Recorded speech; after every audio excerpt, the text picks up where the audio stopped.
Today in this Dhamma talk we will discuss the importance of going for refuge, not only for life, but throughout samsara. We will talk about the importance of some of the daily chanting that is part of the Sri Lanka chants, also part of the Thai chants in a very similar form.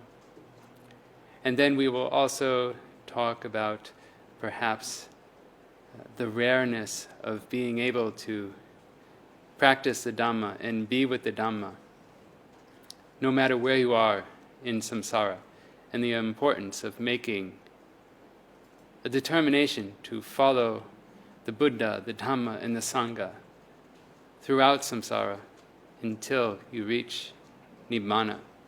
So now we will start.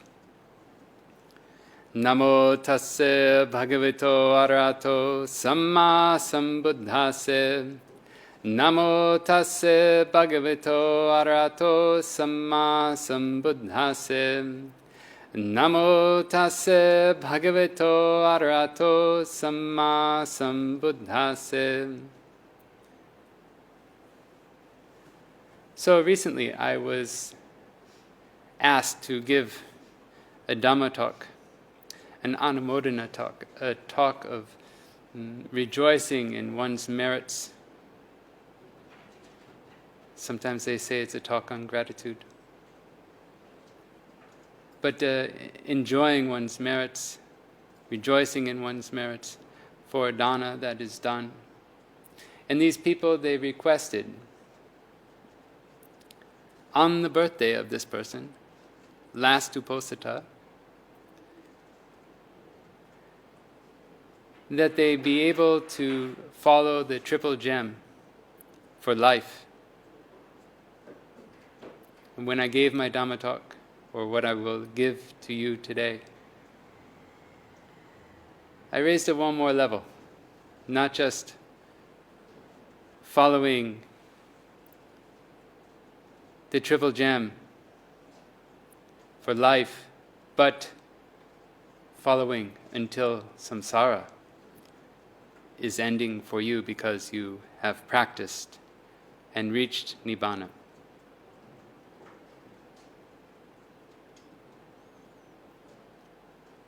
One of the important chants that we have, it's part of the evening chanting usually in the Sri Lankan tradition, and it's something that I take to heart. It's something I've chanted over and over and over and over again. I feel it's very important. And recently I've stopped, actually. I had a shorter version of it, but I've decided to put it back into my daily chanting, because I think it's so important, and it's something I used to do, and it's very important to make the determination to follow the triple gem, not only for life, but as long as samsara is, as long as you are running through samsara. It does not end until you reach Nibbana, Parinibbana actually. So what is the chant? What are we chanting where it is a determination to follow the Buddha's teachings, to follow the Buddha, the Dhamma, and the Saṅgha? Buddhaṃ jīvita pariyantaṃ saranang gacchāmi. Until life's end, I go to the Buddha for refuge. Ye che buddha tita che, ye che buddha nagita, paccuppanna che buddha hang vandami sabbeda. Daily, I venerate and pay respects to the Buddhas of the past, to the Buddhas of the future, and to the Buddhas of the present.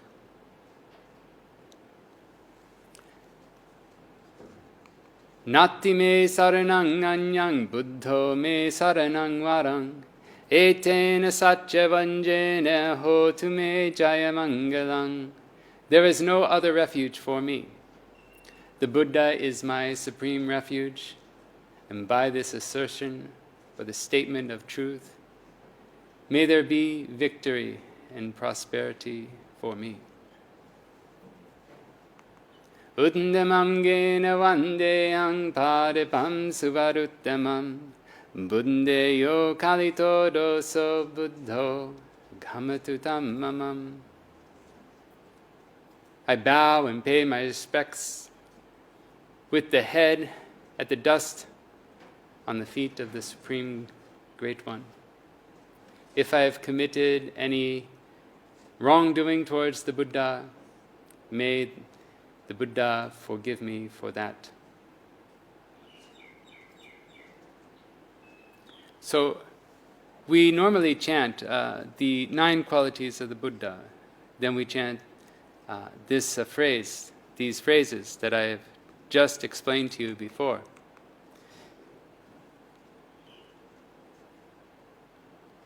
I find it very important that we make the determination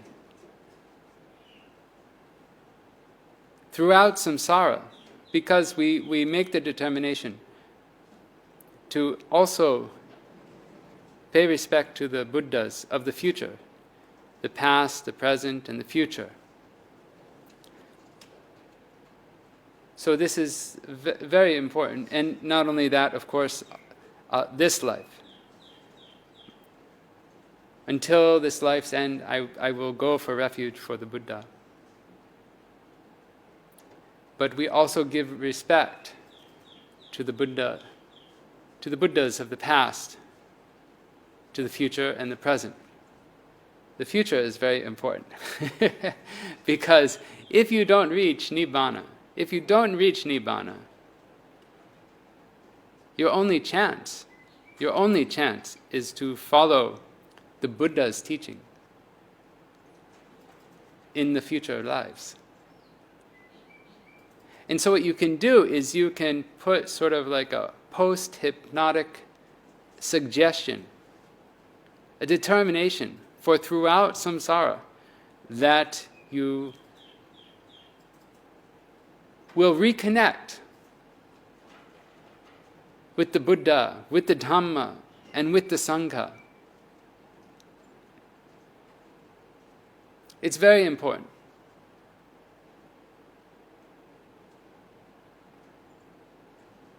And that's why I decided to make this video, make this Dhamma talk for other people to hear. I'll tell you why in a little bit. But we also do the same thing for the Dhamma. Dhammang jivita pariyantang saranang gacchami. So, until life's end, I go to the Dhamma for refuge. So we'll be repeating this, and you'll be able to understand what each phrase means because they repeat for the Buddha, the Dhamma, and Saṅgha, just a slightly different. Yecha Dhamma tita che yecha Dhamma nagita Pachupanna che Dhamma hangvandami sabbada. Daily I venerate and pay respect to the Dhammas of the past, to the Dhammas of the future, and to the Dhammas of the present, past, present, future.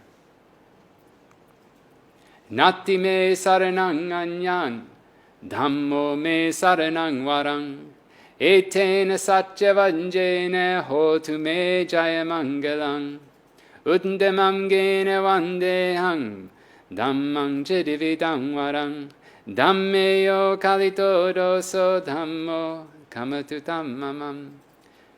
There is no other refuge for me. The Dhamma is my supreme refuge. By this assertion, or the statement of truth, may there be victory and prosperity for me. I bow and pay my respects to the head of the Dhamma, which is threefold and supreme. This is one of the things that are different. If I have committed any wrongdoing towards the Dhamma, may the Dhamma forgive me for that. So again, one of the most important things is that you are saying that you will only you will only take the Dhamma as your refuge until life's end. And when you pay respect to the past and the present, and importantly the future Dhamma, and you vow to not take another refuge, nati me saranang anyam, Dhammo me saranang varang, etena satchavanjena hotu me jayamangalang. So you're vowing not to take another refuge.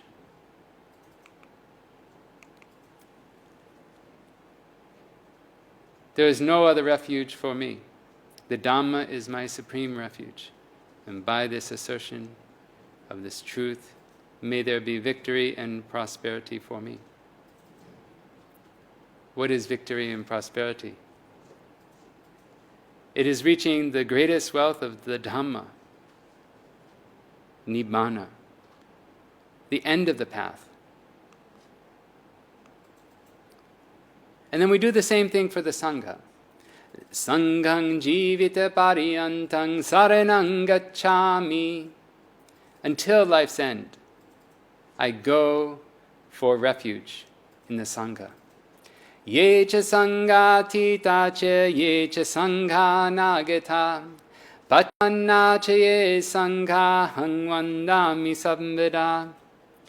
Daily I venerate and pay my respects to the Sanghas of the past, to the Sanghas of the future, and to the Sanghas of the present, to the past, the present, and the future.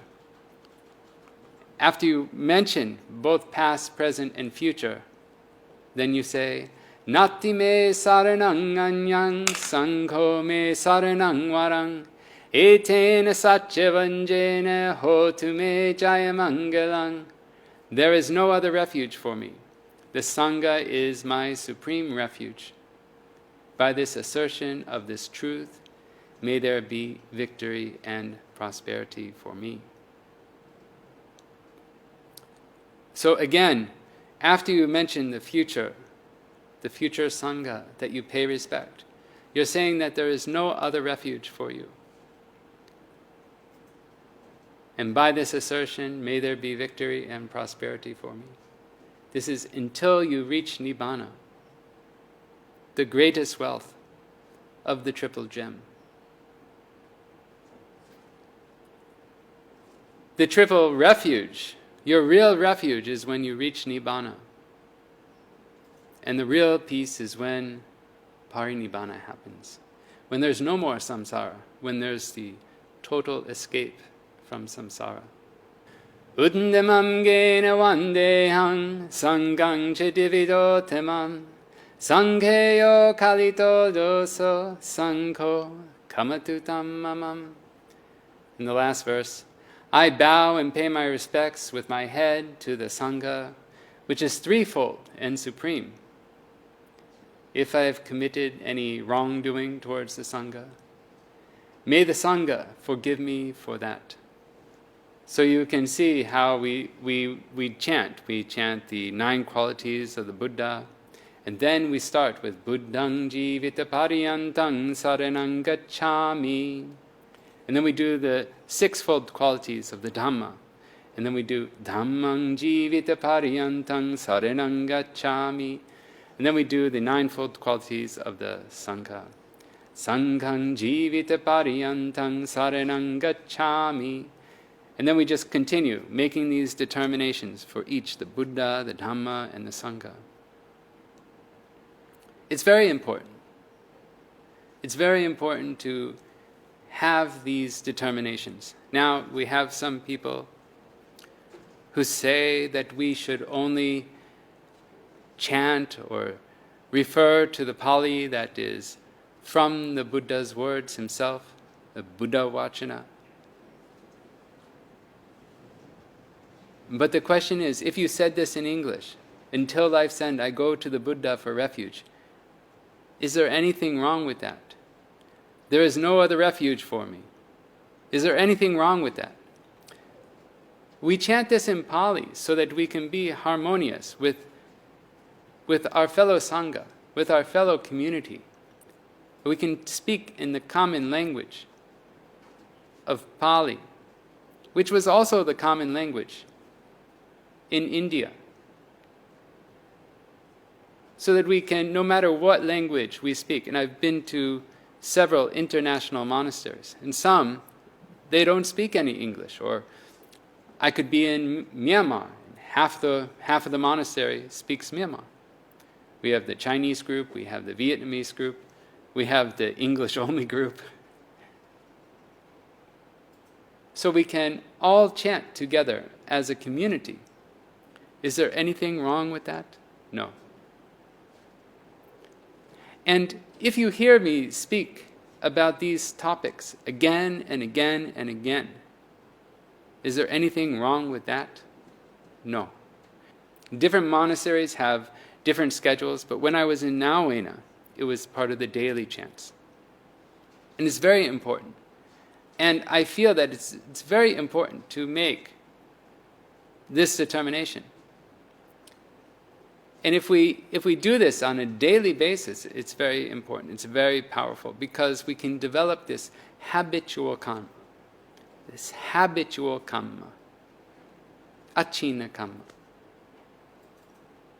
Habitual karma. You can do some things that are very big, some good, wholesome activities, wholesome donations, whatever. They can be very big. You can donate robes. You can donate a bowl. And then you could do maybe nothing for a while, and then maybe another time you donate food or something like that, and nothing.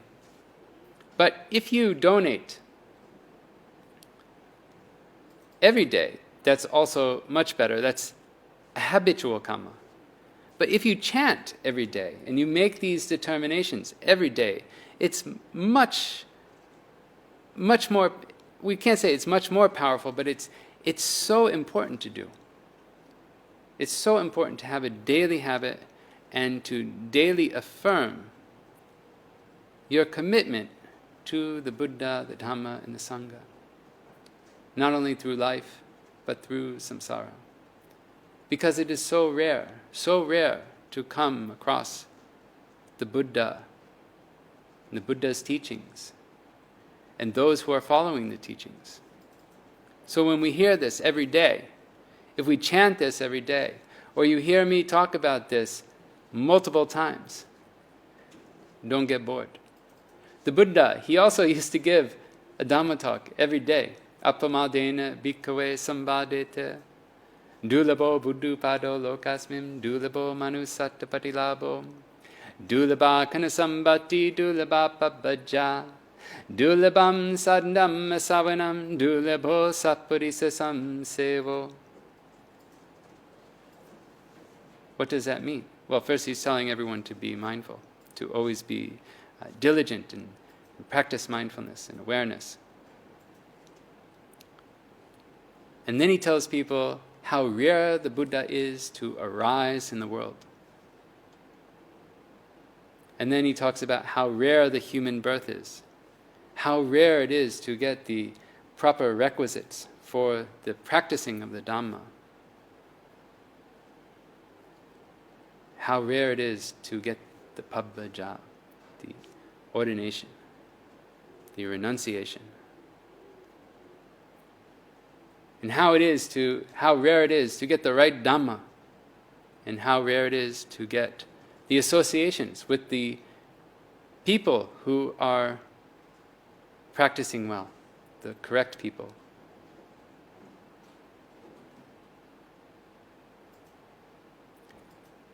It's very rare, actually, to find monks who follow the proper vinaya, the proper morality dictated by the Buddha.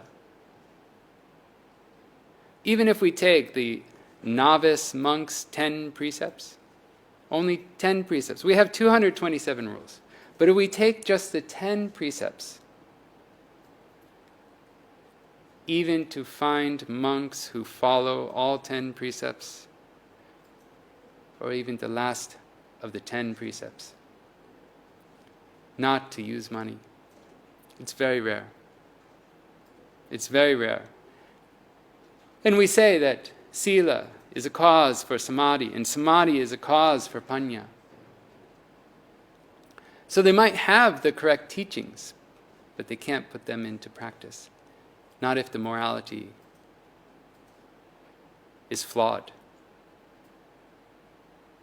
So it's very rare to have the Buddha arise in the world. That could be another Dhamma talk. How rare it is for the Buddha to come. It's not every lifetime.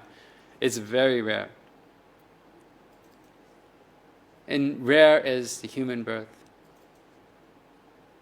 And rare is the requisites, like triple rooted, that we have knowledge. We have knowledge baked into our life continuum, our most subtlest subconscious state that's running throughout our mental stream continuously. Not continuously, but it appears superficially to be continuously, but it's always interrupted. And to be able to get the chance to practice, to get the pabbaja, the ordination, the renunciation, to get the correct Dhamma. There are many types of Dhamma that are out there. There, especially in the West. There are many variations. People reject this, people reject that. People make up this, people make up that.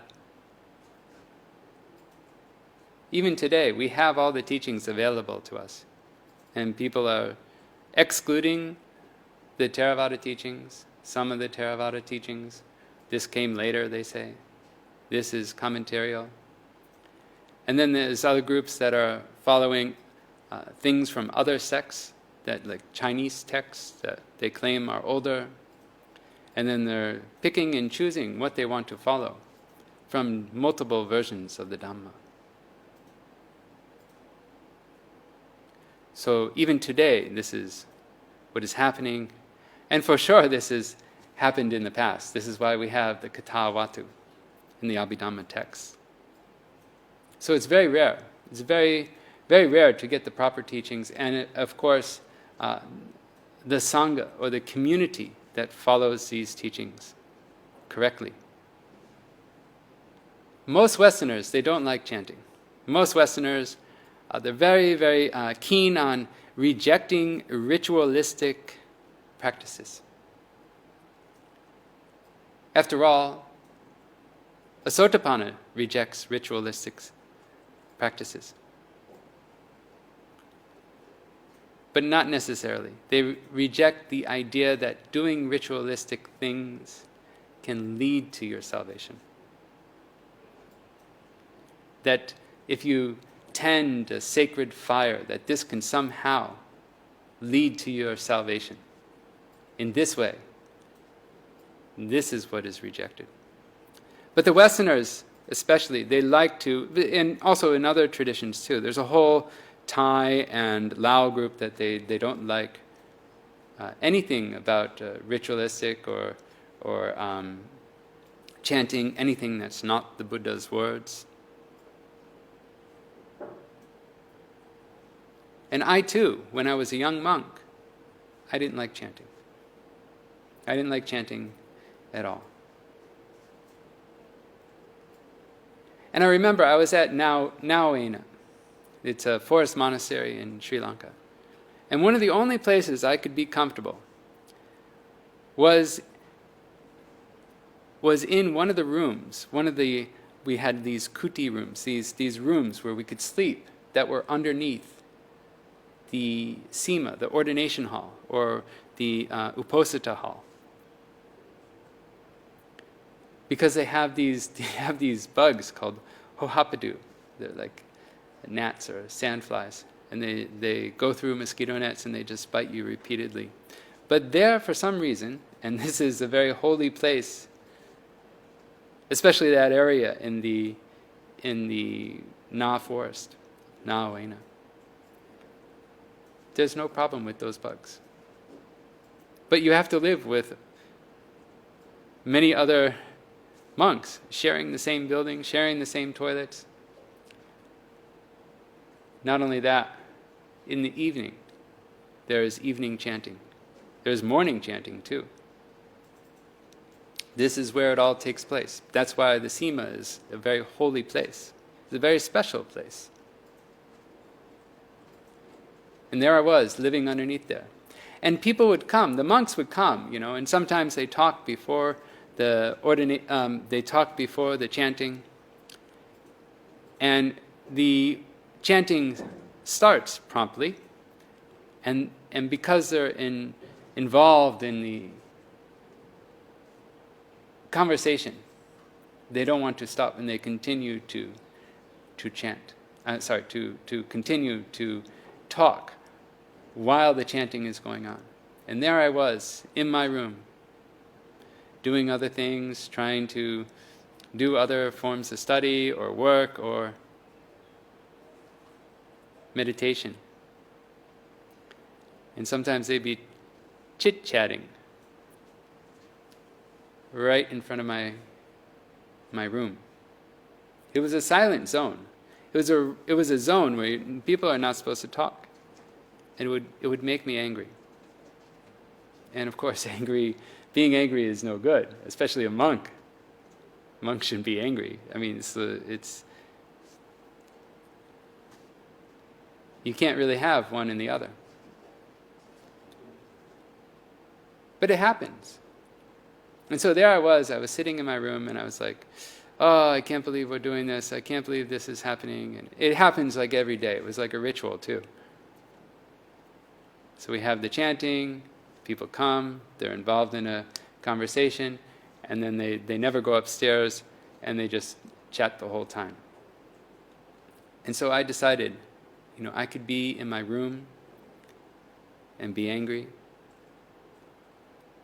or I could be upstairs doing wholesome deeds and chanting with the Sangha. And so when I did that, when I started going to chanting, it grew on me. And I made sure that I knew what the words meant, especially for the daily part. We have like a rotating schedule where we chant this one night and another sutta another night. But we also have the daily affirmations and vows. And so I made an assertion, a determination to know what they meant. And it became meaningful for me. They're not sutta. A lot of times they're not suttas. They're not Buddha's words. The Dula Bo chant is, but actually it's rewritten slightly to be a little more poetic. But it doesn't matter. It's in the Pāli language, and it's an affirmation and taking these vows throughout samsara. And so by participating in the chanting on a daily basis, it grew on me, and I started to like the chanting. And I feel it's very important to chant every day. And I try to chant every day, because I feel it's very important to make these assertions, to make these determinations, and to understand how dangerous samsara is. And eventually, as time went on, I became more and more senior. And some of the times, I was leading the chanting in the same room where I used to, in the same building where I was down below, being angry and not participating.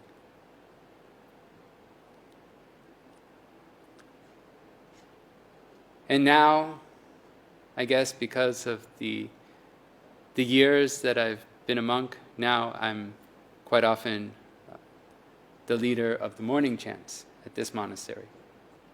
We usually have the most senior monk lead the chants. So, as a Westerner, it's very difficult for us to come to the Sangha. The people are often how do you say, they're always interested. They're always interested. How did you get into Buddhism? This is like the number one question I've been asked. You know, if you're a monk in Sri Lanka, it's all around you, and actually you probably have better karma. You have better karma to be born in Sri Lanka or Myanmar or whatever, if you want to be Buddhist and you're very serious about it. But to be a Westerner, especially born in a non-Buddhist family, and to be able to get connected with Buddhism, not only that, to become a monk, how rare is that? Even in Buddhist countries like Sri Lanka, it is also rare for people to become monks. In Myanmar, they have this tradition where it's called Dolaba. They ordain monks temporarily, which is good. People can get a taste of what it's like to ordain. But in Sri Lanka, they usually want you to be a lifetime monk. You have to have, not have to have, but usually, according to the culture, they want you to have this lifetime affirmation that when you join the Sangha, you will stay there for life. So it's rare. It's rare in a Buddhist country like Sri Lanka for people to ordain. But in the West, it's unheard of. It's almost just unheard of. And so people ask me, how did you become a monk? I don't know. Some things became habitual for me. Some things just became my habit.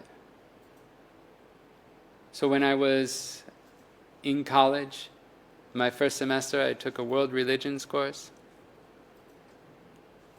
just by chance, and I started shopping around for religions. And while most people in universities, they party, they drink, they do drugs, I had none of that for the entire time that I was in university. I worked in the library on party night. Recently I asked someone about that, who's like a newer generation. He says every night is party night, actually. But during my time, it was Thursday. Thursday night was party night. Of course, Friday and Saturday as well. And so when I learned that the 5 precepts, not to kill, not to steal, not to engage in sexual misconduct, not to lie, and not to take intoxicants. When I learned about that, and I was already a vegetarian, and I believed in harmlessness as well, I was like, oh, I'm already following these. How is that? Well, we can logically induce that maybe it was some type of habitual karma, or some type of circumstances where something clicked, and then I decided to follow this way.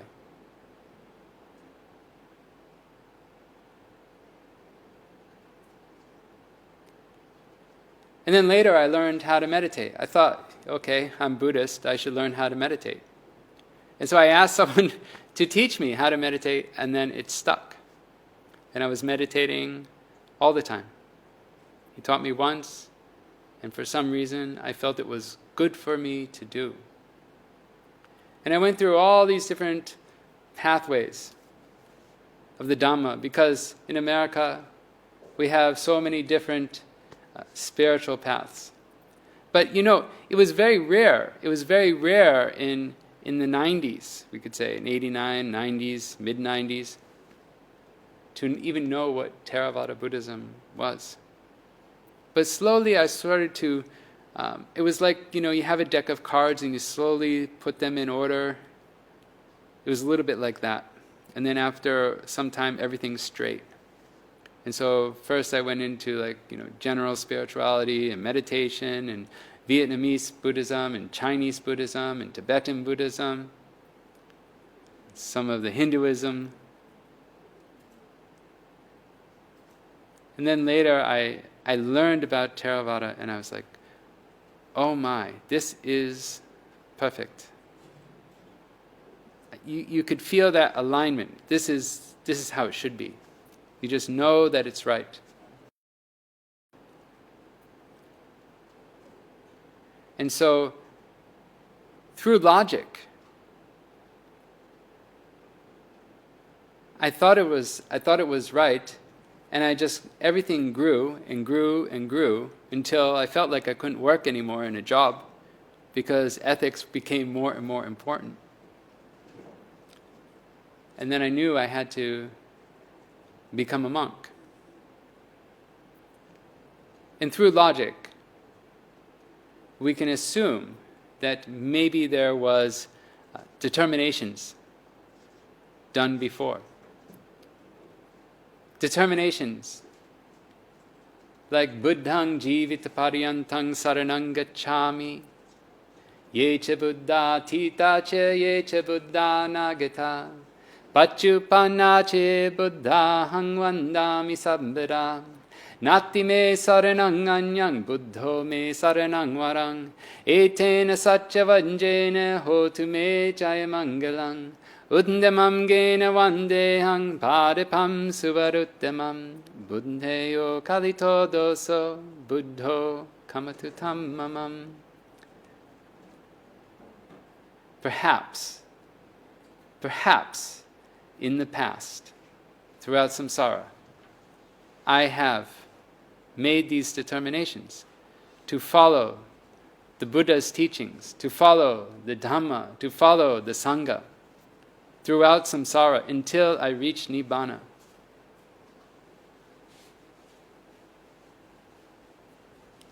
Perhaps, most likely actually.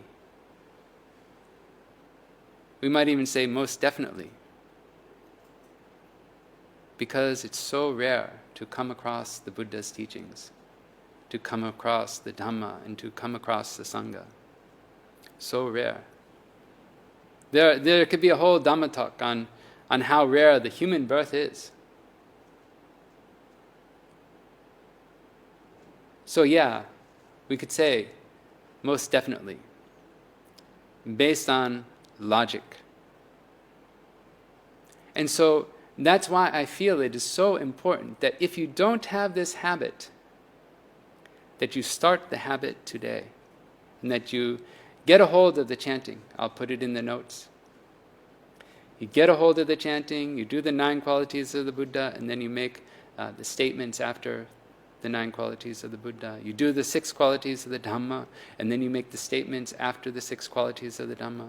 You make the 9 qualities of the Saṅgha, and then you make the statements after you chant the 9 qualities of the Saṅgha. And this would be a complete chant of the Triple Gem.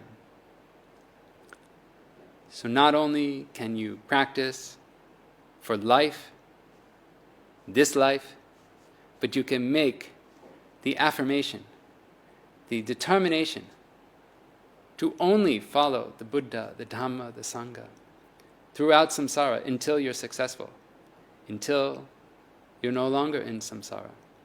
And so may you attain Nibbana safely and quickly. Sadhu, sadhu, sadhu.